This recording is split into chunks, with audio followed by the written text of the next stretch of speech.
بسم اللہ الرحمن الرحیم۔ پاکستان کے زر مبادلہ کے ذخائر جولائی میں 20.03 ارب ڈالر کی 39 ماہ کی بلند ترین سطح پر پہنچ گئے ہیں۔ یہ خاص طور پر سعودی عرب اور متحدہ عرب امارات سے ترسیلات زر میں تیزی سے اضافے کے نتیجے میں ہوا ہے، مگر ریکارڈ ذخائر کے باوجود پاکستانی روپے کو دباؤ کا سامنا ہے۔ گزشتہ ہفتے یہ انٹر بینک میں فی ڈالر 284.56 پر بند ہوا، جبکہ آج 285.35 روپے پر آ گیا ہے۔ اوپن مارکیٹ میں ڈالر کی شرح مبادلہ 288.80 روپے تک پہنچ چکی ہے، اور اس کی وجہ مارکیٹ میں ڈالر کی کمیابی بتائی جا رہی ہے۔ گزشتہ ہفتے کے دوران صرف بینک دولت پاکستان کے پاس جمع ڈالروں میں 1.77 ارب ڈالر کا اضافہ ہوا، 14.5 ارب ڈالر تک پہنچ گئے ہیں۔ یہ مارچ 2022 کے بعد کی بلند ترین سطح ہے، جبکہ کمرشل بینکوں کے پاس 5.53 ارب ڈالر ہیں۔ ملک کے زر مبادلہ کے ذخائر میں ریکارڈ اضافے کے پیچھے اہم محرک ترسیلات زر کو قرار دیا جا رہا ہے،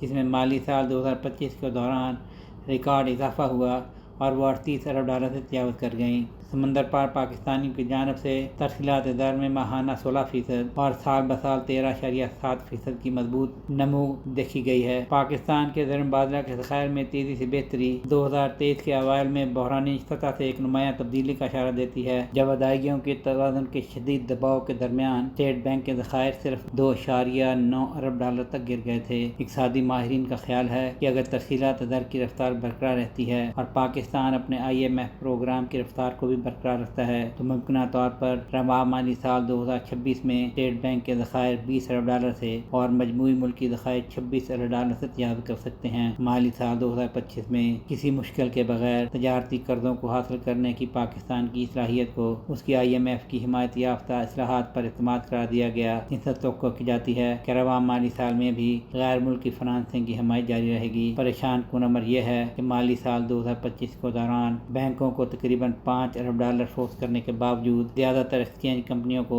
ڈالر کی کمی کا سامنا ہے۔ درآمد کنندگان کے علاوہ طلباء، مسافروں اور بیرون ملک علاج کی ضرورت والے مریض بھی بینکوں سے ڈالر حاصل کرنے کے لیے جدوجہد کر رہے ہیں۔ مارکیٹ سے وابستہ افراد تشویش کا شکار ہیں کہ اسٹیٹ بینک نے مارکیٹ کو اس قدر سخت کیوں کیا، جبکہ اس نے پہلے ہی IMF کا ہدف پورا کر لیا ہے۔ کرنٹ اکاؤنٹ سرپلس برقرار ہے اور تمام بیرونی قرضوں کی ادائیگی کی جا چکی ہے۔ ان کی رائے ہے کہ مارکیٹ میں نرمی ہونی چاہیے، خاص طور پر درآمد کنندگان کے لیے، کیونکہ اقتصادی ترقی کے لیے درآمدات بھی ضروری ہیں۔ سہیل شہریار، پاک ترک نیوز۔